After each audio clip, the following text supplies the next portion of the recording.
When you think about ports, it's a very crucial thing. It's connecting the sea and the land operations. We are here with one of the biggest players in the industry, Kingston Wharves Limited. And we're going to get a chance to speak to its CEO, Mr. Grantley Stevenson. Raul, what you up to? Let's do it.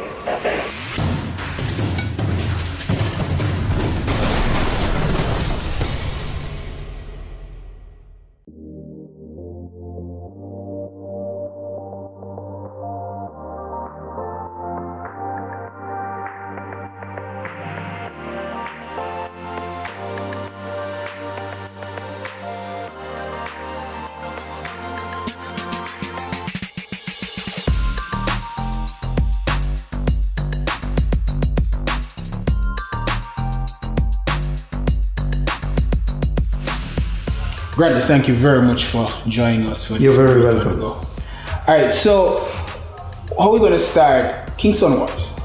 It's fair to describe it as a port operator and logistics services provider. That's right, a multi-purpose port and logistics provider.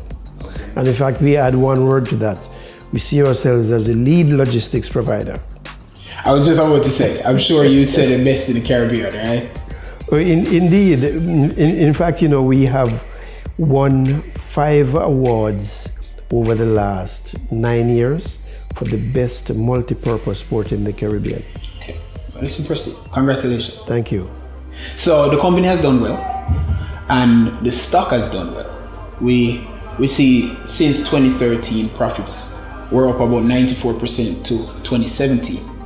And the stock then followed that performance with about 436% from 2013 to 2017. It went to $32 and from $6, a little over $6 to $32 last year and change, and has since more than doubled to trade at around $70. You know? So what we want is, could you describe for us the business, what has driven that business performance and what will drive it going forward? Well, you know, it has been a journey. As I said, we are a multi-purpose port.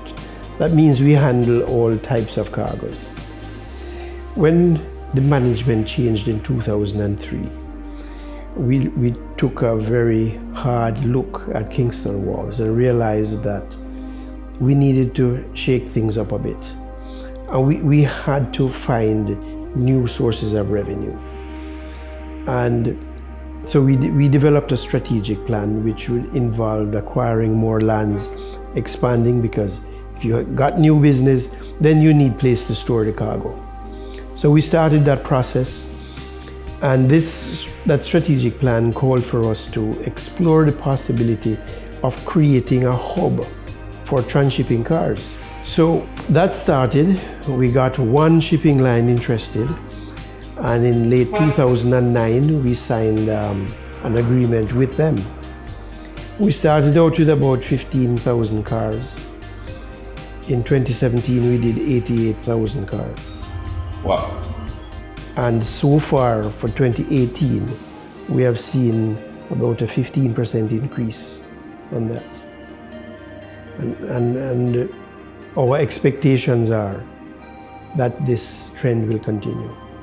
So car transshipment is at the core of the logistics section of the business. It is a major component. So in terms of the competitive position of Kingston Wharves, it's fair to say that the blessings of the good Lord in terms of the geography and the depth of the harbor really make its economic strength sustainable long term. It does. It certainly does. And as far as transshipment of things like cars, what really is the scope? How far can that business grow? Well, the idea is the next step for us is to start adding value. And by that I mean customizing the cars, converting right-hand drive to left-hand drive and vice versa. And also actually modifying the vehicles, adding components so that other markets can be exploited that are not now being served by used cars from the Far East. So what you just touched on is really what has gotten me personally very excited, right? So when you look at an investor looking at Kingston Wharves, and looking to put new capital to work, getting in new money, is it fair to describe things like the logistics segment in general, right? But car modification in particular and other value-added services as the reason that really justifies new investment because of just the growth runway of the company? Yes, it justifies additional investment because we have grown, as I said earlier, from about 15,000 cars per year now to 88,000 last year. And this could take us well beyond 150,000 or more per year. So these would be for export market? All for export markets. When we look at a country like Singapore, the exports to that country actually exceed the gross number. I think the last I checked it was like 173% of the economy. And at the core of that really is importing, adding value and re-exporting those goods, right? And again, it's because of their strategic location. So what you've described in terms of the car modification is exactly that, correct? Exactly. And we are close proximity to the largest market in the world. Exactly. We have growing markets. We have a market of 800 million right around us. Right on our doorstep. So when we look at Jamaica, where exports don't exceed 9-10% of GDP as is, what does that really mean for the potential of like a Kingston Wharves? The potential is enormous. The thing with the adding value to the cars is the employment potential for young, bright people. We have been talking to a number of institutions in preparation for the day when this starts to see that people are adequately trained and ready for this, because it's a new skill that we're going to be creating, a new avenue for employment for young people. Great, and high value employment that's not easily outsourced or automated. Right. And cars is not the only area for adding value. You know, we are looking at a number of other things, packaging, labeling, order fulfillment, all of these kinds of things are things. We are doing that now in a limited scale.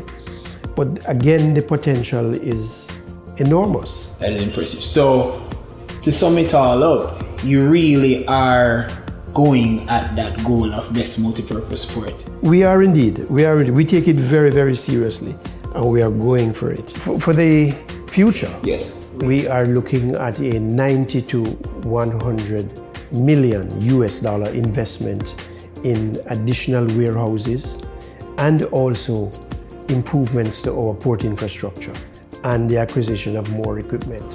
Very impressive. Grantley Stevenson, thank you very much for your time. It's been wonderful sitting and talking about Kingston Wharves, and we really do hope that investors see the vision and see that you're not finished growing yet. Oh, you're very welcome. No, by no means, we are not finished growing. Thank you very much for your time, sir. You are most welcome. Raul, I really like that interview because we've been speaking about logistics and the hub and the impact that makes on the economy. We get to see a company doing some of that right now. Yeah, for sure. I thought they were a good candidate because when we looked at the financials, we saw that the profits in 2017 were actually 1,000% higher, or 1,000% off what it was 10 years ago. So for each year, you were literally getting 100% growth. So I thought it would have been a good candidate to see a company that is really not just seeing the opportunities abounding, but taking advantage of it. And the logistics hub that they've created and what they've done with the port really is that. And it's key because he's talking about expanding beyond that. So not just importing things, doing modification, exporting again. You really see there's just so much more room for growth and just much more opportunities for the investor. Good stuff. Yep.